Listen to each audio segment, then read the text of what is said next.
Let's talk. Joining me now, House Majority Whip Tom Emmer from the great state of Minnesota, which, by the way, is a toss-up state, I think, and great Sara Carter, investigative journalist and a Fox News contributor. Welcome to both of you. Sara Carter, I want to begin with you, if only because I want to begin with you. I haven't seen you in a while. And I don't get this. I mean, thanks, Larry. Who does Joe Biden think he's kidding? This is DACA 2.0. This whole business opens up an amnesty. They say it's 500,000 people. It could be much more than 500,000 people. His first executive order has failed. Now he's trying to please, I guess, people on the left. He's not going to get any votes. People are going to see right through this. This is nonsense, and it's not working. What do you make of this, Sara Carter? Well, it's absolutely illegal. It's unacceptable. It proves once again that his open border policy is absolutely a dereliction of duty on his part. He has put the American people at risk. You know, the American people should be the #1 resource for President Biden. We should be protected by the executive branch. That is their only job. Instead, he's put everyone's life at risk, from Laken Riley, from Jose Ibarra being paroled onto the streets because there wasn't enough bed space. And now he's going to offer amnesty, a blanket amnesty, mind you, to possibly 500,000 people and then more. It just opens the floodgates, Larry. It opens the floodgates all across the globe. I was in El Salvador recently. I spoke with Nayib Bukele, and he was like, perplexed at how President Biden was behaving in the United States when it came to the border. He's like, look, we don't want our people to leave. We want our people to stay. I've put 80,000 people in a mega prison here that are, you know, traffickers of drugs, gang members, MS-13. We've locked them down, but apparently Biden wants them on the loose on the streets. That's unacceptable. The American people find it unacceptable. This is why you're seeing a flip from both the black community and the Hispanic community, which I'm a part of, which is changing their tune and saying, look, we don't want President Biden anymore. Let's get back to common sense under President Trump and lock down that border and protect the American people. Well, I mean, one of the polls shows that over half of Hispanics want deportation. Over half of Hispanics want deportation, 60% overall. Tom Emmer, welcome back to the show. I'm just going to read the Wall Street Journal editorial page today. I mean, this is a page that's usually sympathetic to immigration, but they're saying Biden sees Obama's DACA and raises one. The president uses undocumented immigrants married to Americans as pawns. This thing will never pass legal muster, Tom Emmer. And if Biden wanted this stuff, why didn't he just go and talk to House Republicans? You got H.R. 2, make a deal. We could have done this in a much better way. But instead, he's now providing, really, you know what? These are incentives for fraudulent marriages, which makes the problem even worse, Tom. I mean, I don't understand any logic here, and he's not fooling anybody. Wow, this is just another example, Larry, of Joe Biden working for illegal immigrants while Donald Trump is working for the American citizen.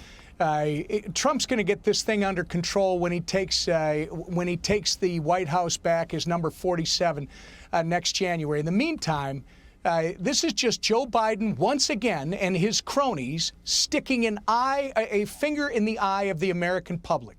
This is the #1 issue: securing our southern border, protecting our citizens from the harm that is caused by this and the financial harm. You mentioned it on your intro.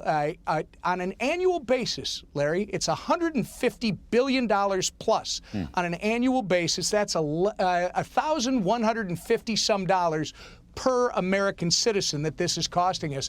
Not the least, that's the financial part, but the lives that are being lost on a regular basis.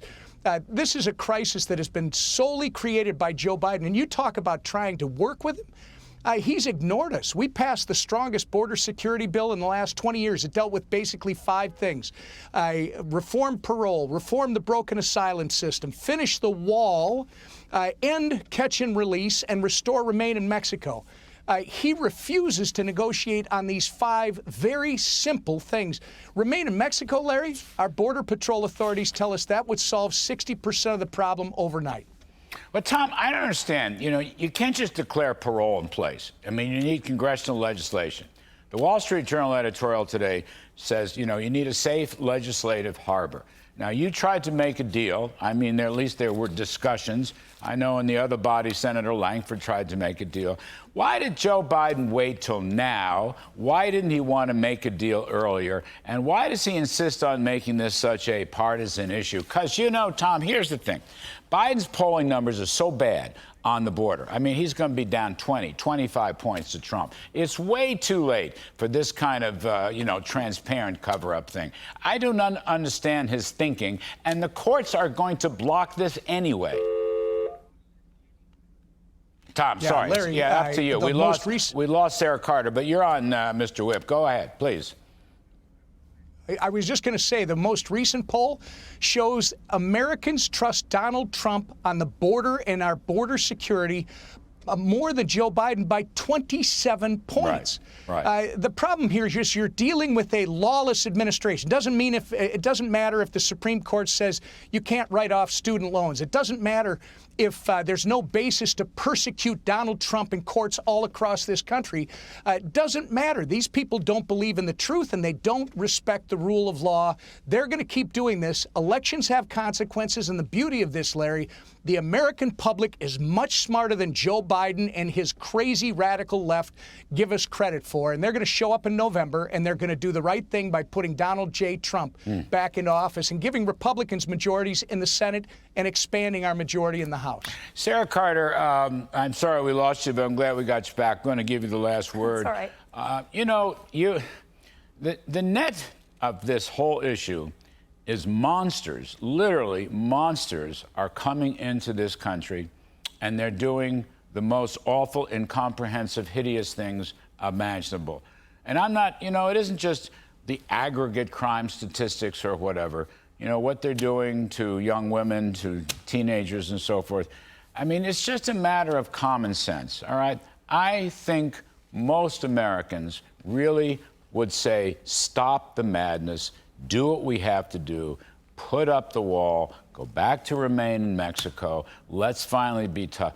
Mr. Biden doesn't heed that, Sarah. I mean, this is a day, this Juneteenth day was a very important day, Emancipation Day.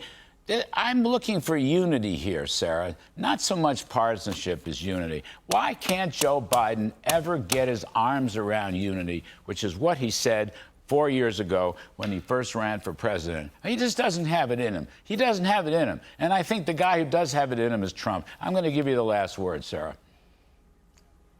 I absolutely believe that too, Larry. I think that this administration is blinded. They have divided this country. We are watching crime surge in many of our cities. We've seen so many of our young people die, both coming into the country, those that are being trafficked here illegally, and our own children here in the country with deaths of fentanyl and other criminal networks. And, I'm just praying to God that it's not too late. He's opened that border so wide open that we've already had over 350 people that we know of connected to terrorism that have been picked up. How many more have come into this country that we don't know of? What's the potential risk right now for the United States to be attacked by a terrorist attack, much like September 11th? I think that risk is extraordinarily high. But for people like Laken Riley, for the 13-year-old girl that lost her life, for all those children and all those people being tortured and hurt by these criminals that are coming in because they can't be properly vetted, we need President Trump back in office. We need him now, and we need someone in office that is going to protect the American people and put the American people first and make the American people their number one resource. All right. We appreciate it very much, Congressman Tom Emmer. Thank you, sir. Sara Carter, great to see you as always.